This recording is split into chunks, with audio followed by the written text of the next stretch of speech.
ॐ स्थापकाय च धर्मस्य सर्वधर्मस्वरूपिणे अवतारवरिष्ठाय রামকৃষ্ণায় নমো নমঃ। ঠাকুর শ্রী শ্রী রামকৃষ্ণ মা ও স্বামীজির চরণে প্রণাম জানিয়ে আমি স্বামী ব্রহ্মানন্দ সংকলিত শ্রী শ্রী রামকৃষ্ণ উপদেশের 20 পর্ব সিদ্ধ অবস্থা থেকে পাঠ করে শোনাচ্ছি। এটা ঠাকুর শ্রী শ্রী রামকৃষ্ণ কথা, দয়া করে স্কিপ না করে পুরোটা শুনবেন, আশা করি ভালো লাগবে। 20 পর্ব সিদ্ধ অবস্থা। লোহা যদি একবার স্পর্শমণি ছুঁয়ে সোনা হয়, তাকে মাটির ভিতরে চাপা রাখো আর আস্থা করে ফেলে রাখো, সে সোনা। যিনি সচ্চিদানন্দ লাভ করেছেন তার অবস্থাও সেই রকম। তিনি সংসারেই থাকুন আর বনেই থাকুন, তাতে তার দোষ স্পর্শ করে না। যেমন লোহার তলোয়ার স্পর্শমণি ছোঁয়ালে সোনার তলোয়ার হয়, আকার প্রকাশ সেই রকমই থাকে, কিন্তু তাতে আর হিংসার কাজ চলে না। সেই রকম ভগবানের পাদপদ্ম স্পর্শ করলে তার দ্বারা আর কোনো অন্যায় কাজ হয় না। কোনো ব্যক্তি পরমহংসদেবের নিকট জিজ্ঞাসা করলেন, সিদ্ধ পুরুষ হলে কীরূপ অবস্থা হয়? উত্তরে তিনি বললেন, যেমন আলু বেগুন সিদ্ধ হলে নরম হয়, তেমন সিদ্ধ পুরুষের স্বভাব নরম হয়ে থাকে, তার সব অভিমান চলে যায়। পরমহংসদেব নিজের শরীরের দিকে দেখিয়ে বলতেন, এ এক খোল মাত্র, মা ব্রহ্মময়ী একে আশ্রয় করে খেলছেন।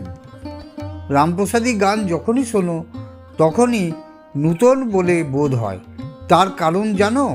রামপ্রসাদ যখন গান বাঁধতেন, মা ব্রহ্মময়ী তার হৃদয়ের মধ্যে বিরাজ করতেন। সংসারে অনেক প্রকারে সিদ্ধ লাভ হয়, যেমন স্বপ্নসিদ্ধ, মন্ত্রসিদ্ধ, হঠাৎ সিদ্ধ ও নিত্য সিদ্ধ। স্বপ্নেতে কেহ কেহ ইষ্টমন্ত্র পেয়ে তাই জপ করে সিদ্ধ হয়। মন্ত্রসিদ্ধ সদ্গুরুর নিকট মন্ত্রগ্রহণ করে সাধনার দ্বারা সিদ্ধ হয়। হঠাৎ সিদ্ধ দৈবযোগে কখনো মহাপুরুষের কৃপা লাভ করে সে সিদ্ধ হয়, তাকে হঠাৎ সিদ্ধ বলে। নিত্য সিদ্ধ তাদের বালককাল থেকেই ধর্মে মতি থাকে, যেমন লাউ কুমড়ো গাছে আগে ফল হয় পরে ফুল ফোটে, সাঁকোর নিচে জল সহজে বেরিয়ে যায়, জমে না, তেমনি মুক্ত পুরুষদিগের হাতে যে টাকা পয়সা আসে তা থাকে না, অমনি খরচ হয়ে যায়, তাদের বিষয় বুদ্ধি একেবারেই নেই। ধ্যান সিদ্ধ যেই জন, মুক্তি তার ঠাঁই। ধ্যান সিদ্ধ কাদের বলে জানো? যারা ধ্যান করতে বসলেই ভগবানের ভাবে বিভোর হয়ে যায়। মুক্ত পুরুষ সংসারে কীরকম থাকেন জানো? যেমন পানকৌড়ি জলে থাকে, কিন্তু তাদের গায়ে জল লাগে না। যদিও গায়ে একটু জল লাগে, তাহলে একবার গা ঝেড়ে ফেললে তখনই সব চলে যায়। জাহাজ যেদিকে যাক না কেন, কম্পাসের কাঁটা উত্তর দিকেই থাকে, তাই জাহাজের দিকভুল হয় না। মানুষের মন যদি ঈশ্বরের দিকে থাকে, তাহলে আর কোনো ভয় থাকে না। চকমকি পাথর 100 বৎসর জলের ভেতরে পড়ে থাকলেও তার আগুন নষ্ট হয় না। তুলে লোহার ঘা মারতেই আগুন বেরোয়। ঠিক বিশ্বাসী ভক্ত হাজার হাজার কুসঙ্গের মধ্যে পড়ে থাকলেও তার বিশ্বাস ভক্তি কিছুতেই নষ্ট হয় না। ভগবত কথা হলে অমনি আবার সে ঈশ্বর প্রেমে উন্মত্ত হয়। যে যেরূপ ভাবনা করে থাকে তার সিদ্ধও সেইরূপ হয়ে থাকে। যেমন দৃষ্টান্তে বলে, আরশোলা কাঁচপোকাকেও ভেবে ভেবে কাঁচপোকা হয়ে যায়, তেমনি যে সচ্চিদানন্দকে ভাবনা করে সেও আনন্দময় হয়ে যায়। মাতালেরা যেমন নেশার ঝোঁকে পরনের কাপড় কখনো মাথায় বাঁধে এবং কখনো বগলে নিয়ে বেড়ায়, তেমনি সিদ্ধ মহাপুরুষদেরও বাহ্য অবস্থা পায় সেইরূপ হয়ে থাকে। অহংকার কীরকম জানো? যেমন পদ্মের পাপড়ি ও নারকেল সুপারির বাল্য, খসে গেলেও সে স্থানে একটা দাগ থাকে, তেমনি অহংকার গেলে তাতে একটু দাগের চিহ্ন থাকেই থাকে। তবে সে অহংকারে কারো কিছু অনিষ্ট করতে পারে না। তার দ্বারা খাওয়া দাওয়া শোয়া ইত্যাদি ছাড়া অন্য কোনো কর্ম চলে না। তেমনি জ্ঞান লাভ হলে আত্মাভিমান প্রভৃতি আপনি চলে যায়। জোর করে জাতি ত্যাগ করা ঠিক নয়। গুণ 3 রকমের: সত্ত্ব, রজ ও তম। এই 3 গুণের কেউ তার নিকট পৌঁছতে পারে না। যেমন একজন লোক বনের পথ দিয়ে চলে যাচ্ছিল। এমন সময় 3 জন ডাকাত এসে তাকে ধরলে ও তার যা কিছু ছিল সর্বস্ব কেড়ে করে নিলে।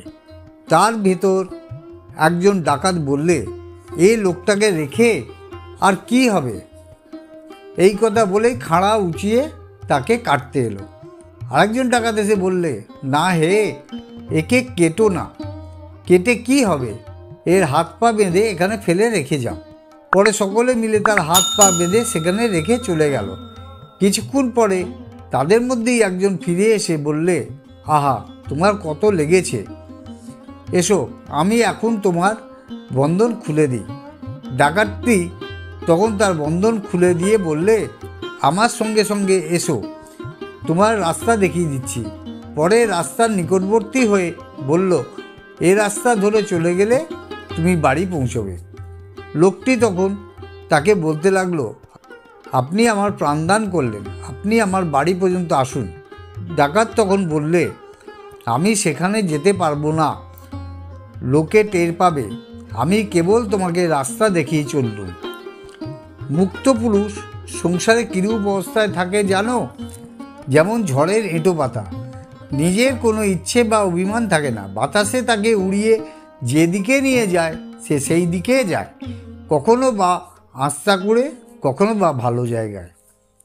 পরমহংসদেব বলতেন, গুরু, কর্তা, বাবা, এই 3 কথাই আমার গায়ে কাঁটা বেঁধে।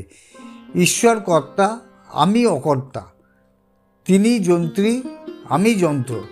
যতদিন শুধু ধান থাকে পুঁতে দিলেই গাছ হয়, কিন্তু সেই ধানকে সিদ্ধ করে পুঁতলে আর গাছ হয় না। তেমনি যারা সিদ্ধ হয়েছেন তাদের আর এ সংসারে জন্মগ্রহণ করতে হয় না। পরমহংস অবস্থা কাকে বলে জানো? যেমন হাঁসকে দুধে জলে একসঙ্গে দিলে দুধ খেয়ে জলটি ফেলে রাখে, তারা তেমনই সংসারে সার যে সচ্চিদানন্দ তাকে গ্রহণ করেন, আর অসার যে সংসারে তাকে ত্যাগ করেন। প্রথমত অজ্ঞান, তারপরে জ্ঞান, পরিশেষে যখন সচ্চিদানন্দ লাভ হয় তখন জ্ঞান ও অজ্ঞানের পারে চলে যায়। যেমন কাঁটা ফুটলে বাইরে থেকে যত্ন করে আরেকটি কাঁটা এনে কাঁটাটিকে তুলে ফেলে তারপর 2টি কাঁটাই ফেলে দেয়। যে ব্যক্তি সিদ্ধলাভ করেছেন, অর্থাৎ যার ঈশ্বর সাক্ষাৎ হয়েছে, তার দ্বারা আর কোনোরূপ অন্যায় কার্য হতে পারে না। যেমন যে নাচতে জানে তার পা কখনো বেতালে পড়ে না। বৃহস্পতির পুত্র কচের সমাধিভঙ্গের পর যখন মন বহির্জগতে নেমে আসছিল, তখন ঋষিরা তাকে জিজ্ঞাসা করেছিলেন, এখন তোমার কিরূপ অনুভূতি হচ্ছে? তাতে তিনি বলেছিলেন, সর্বং ব্রহ্মময়ং, তিনি ছাড়া আর কিছু দেখতে পাচ্ছি না। 20 পর্ব সিদ্ধ অবস্থা এখানেই শেষ হলো। এই পর্বটা যদি আপনাদের ভালো লেগে থাকে তাহলে আমাকে উৎসাহিত করতে বা মোটিভেট করতে এটা অবশ্যই লাইক করে আপনাদের বন্ধু বান্ধব আত্মীয় স্বজন ও রামকৃষ্ণ অনুরাগীদের শেয়ার করে দেবেন। ও পরবর্তী ভিডিওর নোটিফিকেশান পাওয়ার জন্য অবশ্যই সাবস্ক্রাইব করে বেল আইকনটা টিপে অল নোটিফিকেশান অন করে দেবেন। ধন্যবাদ।